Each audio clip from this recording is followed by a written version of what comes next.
A subscriber sent me his track to mix and fix, and the first thing I've noticed, he'd been following bad mixing advice from YouTube. You've probably watched 100 of bass mixing tutorials, but let's be honest, most of that advice is misleading. You copy the tip thinking it will help, but it makes your low end sound flat and amateur. In this video, I'll show you a framework that pro producers use to make their bass sound clean, powerful, and professional. And it is way simpler than anything you saw on YouTube before. By the end, you'll walk away with a system you can use on any mix to make your bass sound just like the top artist. So let's check the track before and after the edits.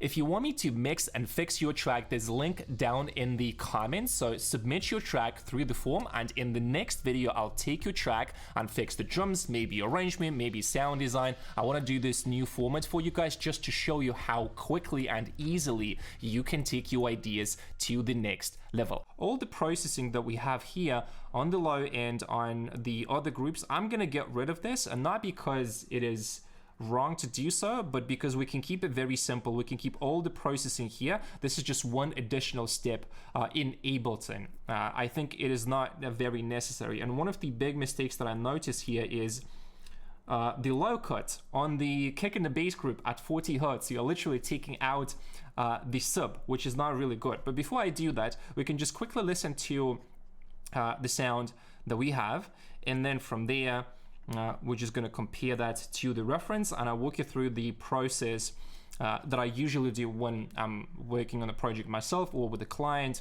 So this is how it looks. This is what we're going to get. So first, the track that we have.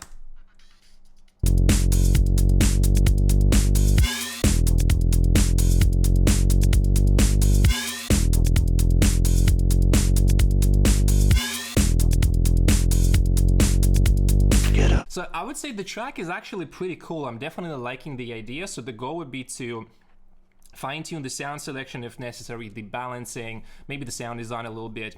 So what we want to do is we're going to use real phones and we're going to use Sub Ninja. So Sub Ninja I'm going to be using to look at the shape of the kick and the bass to see at the behavior and how they interact with each other, so then we can use that as a reference point. So let's listen to this section and see what's happening.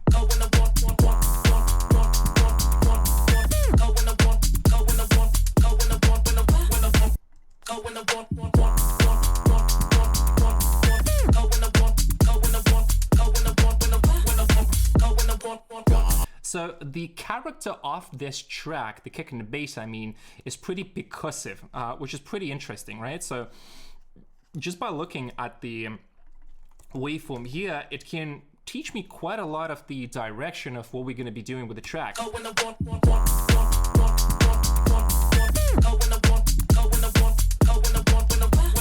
can see it's pretty cool. Now, the next thing that we want to do is we want to listen to this thing on real phones. So this allows me to see and check how this mix translates to different systems. So for example, we can listen on this one. This is the one that I start with.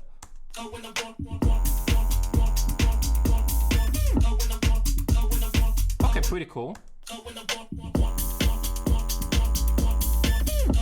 So there's definitely an 808 bass line here, and then the kick is, I'm not quite sure how to call this, but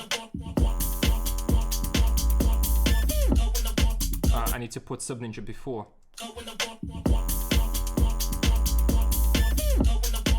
But you can see the kick is here, right? And then the bass is here, and it kind of blends into the bass really nicely, okay? So when you listen to the reference this way, you study with Sub Ninja, you study with real phones. We can even go here. This system is cool.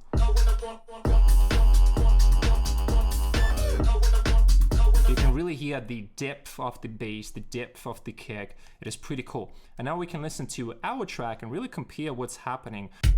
Get up. I would say the bass is pretty cool, but the kick is just not giving you that nice punch. And yeah, I don't know. I'd probably replace the kick. We can go here. So we definitely need to control a little bit more on the loudness. I'm gonna set the kick.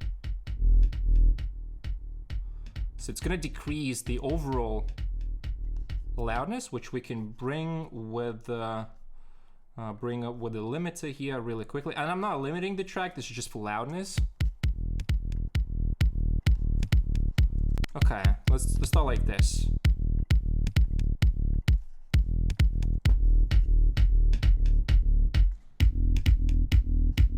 Yeah, honestly, I'm not really sure if this kick is really working that well. So, all right, so here is the kick that I picked for this bass line. And if you compare that to the previous one, I didn't keep it, but you remember from the previous part of the video, just check it out. So now we're gonna be listening on the big system. You can see it gives it a nice punch. And now we have both powerful kick and powerful bass line, which is really cool. And this is exactly what we need. I'm just gonna go and see here.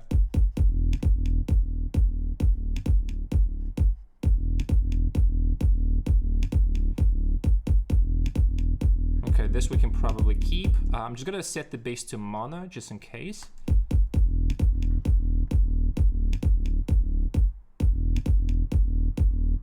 I think the phase we can keep like this, and that's pretty much it. So it's the simplest bass line you can ever imagine.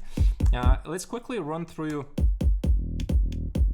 Do you hear the punch compared to how we started?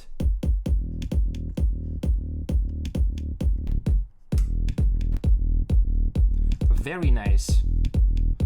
Now we can do some little additional tweaks just to make sure that the kick and the bass are punching through, and both the kick and the bass are well balanced. So what I'm gonna do here is, let's close the filter, and let's go here, and let's open up an EQ, put it on the kick, and we just gonna go here, and we're gonna put both the kick, EQ on the kick and the bass. So let's do that. And now you can see my bass and my kick is raw. There's no processing on it. It's already sounding good.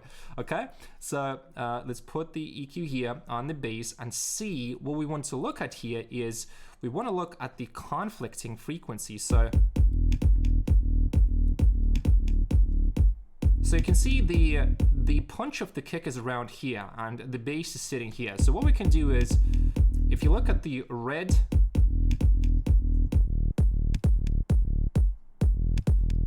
this section is fighting a little bit. So I'm gonna, in addition to the sidechain that we put on the whole kick and the bass group for now, but we can just put, you know, separate sidechain onto the sub bass on the top bass because we had it. I'm not gonna be going through the whole track, by the way, just really this section to keep the video a little bit shorter.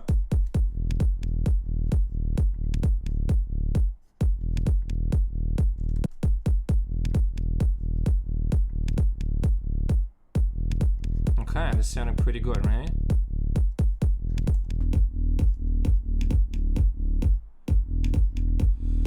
All right, and then what we want to do is route the kick to, where is the kick? We're gonna route the kick here, and then we're gonna go here, do 24, and all I'm gonna do is just select the area that is conflicting. And now we're gonna go here to auto, and then you're gonna click on this little button. So that's gonna activate the sidechain. And now we're just gonna set it up. So we just need a little bit of sidechaining here. And then we can do mono or the mid.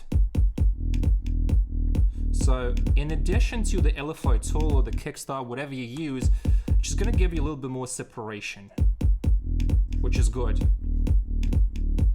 And now let's just double check the loudness. Maybe we can push the bass a little bit more. I think 10.5 is good. And then again, let's go to master channel.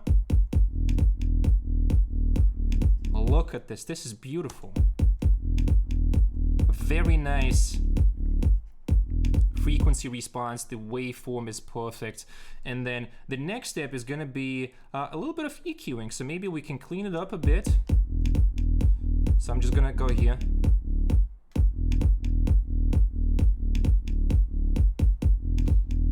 So depending on what you want to get for your kick and the bass, what is lacking, what is too much, I would probably boost a little bit here. A little bit of a chest punch like this, just a bit. And then maybe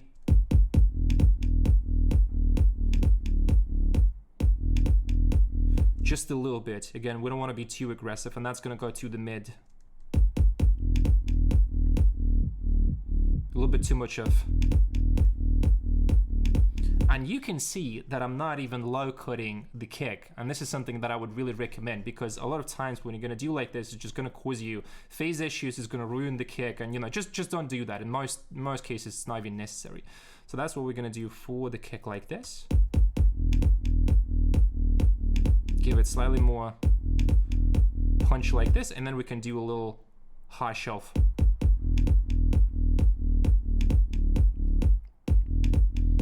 And that's it. All right. Nice. Perfect. This is it for the kick and the bass. Now we're going to fix the top bass.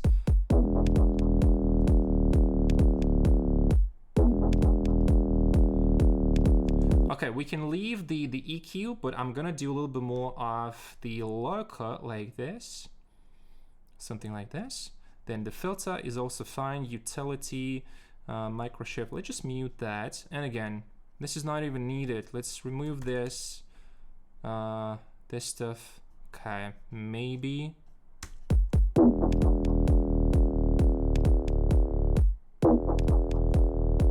I'm not really liking the initial hit. I don't know what that is. It's kind of.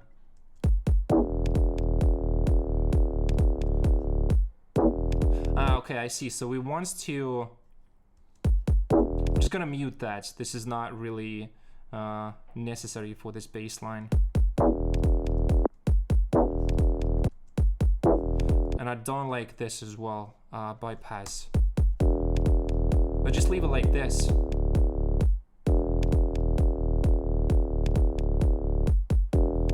Now the next step that we want to do is, let's just go here.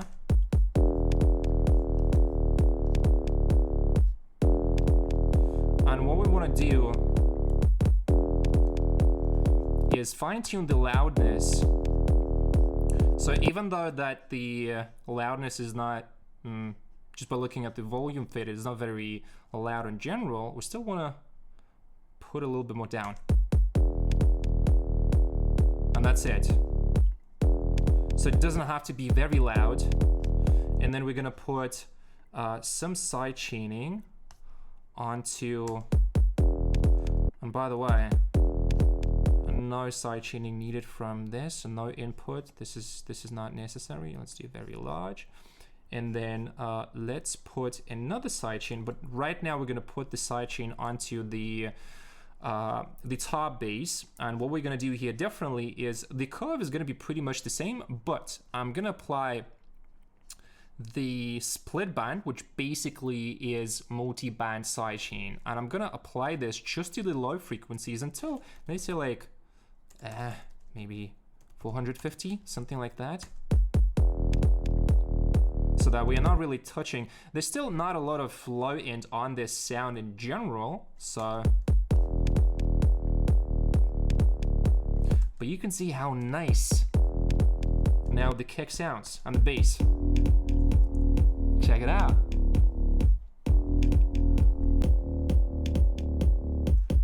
And now look at the waveform as well.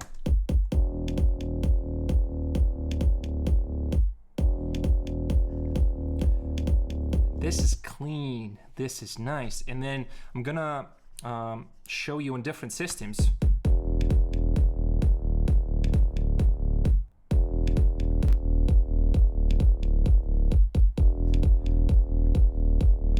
Maybe on the kick, we can reduce the loudness just a little bit. So you can see here the loudness of the kick and the bass is pretty much the same, which is really great. If you got value from this video and you want to take your music production skills to the next level, check the next video here. It will show you how me and my team can help you to get signed by top labels, land high paying gigs, and go full time with your music in just 90 days.